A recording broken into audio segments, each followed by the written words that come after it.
DRPS2.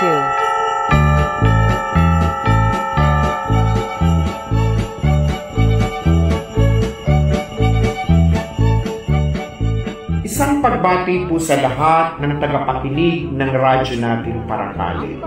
Nais ko pong ipaabot ang aking mainit na pagbati para sa isang maligaya, mapayapa at makabuluhang Pasko at Bagong Taon sa lahat ng aking mga kababayang Paracalenyo. Ang ilang nakalipas na taon ay puno ng pagsubok at pagbagsak ng ating ekonomiya dahil sa naranasan nating pandemya ang COVID-19. Dahil sa tatag at pagkakaisa po natin at sa tulong ng ating mahal na Panginoon, nalagpasan po natin itong lahat.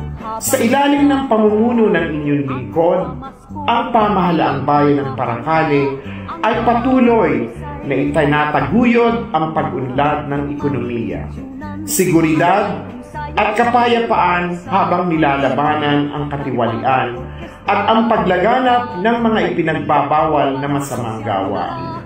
Nais ko pong ipaabot ang aking lubos na pasasalamat sa mga kababayan kong Paracalenyo para sa inyong suporta at pakikipagtulungan sa ating bayan.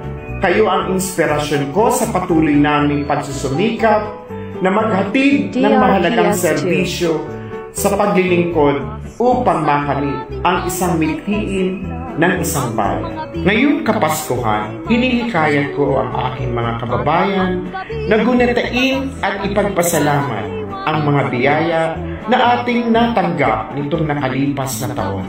Naway tuloy-tuloy na pagpalain ng ating poong may kapal ang Pilipinas at ang sambayanang Pilipinas. Ito po ang inyong lingkod, Punong Bayan Romeo Y. Moreno, kasama ang aking buong pamilya, ang ating pangalawang punong bayan, Vice Mayor Adet Asutilia na namumuno sa Sangguniang Bayan ng Paracale, ang buong pamilya ng pamahalaang bayan ng Paracale, muling bumabati sa inyo ng isang maligayang Pasko at manigong Bagong Taon. Mabuhay! Pasko sa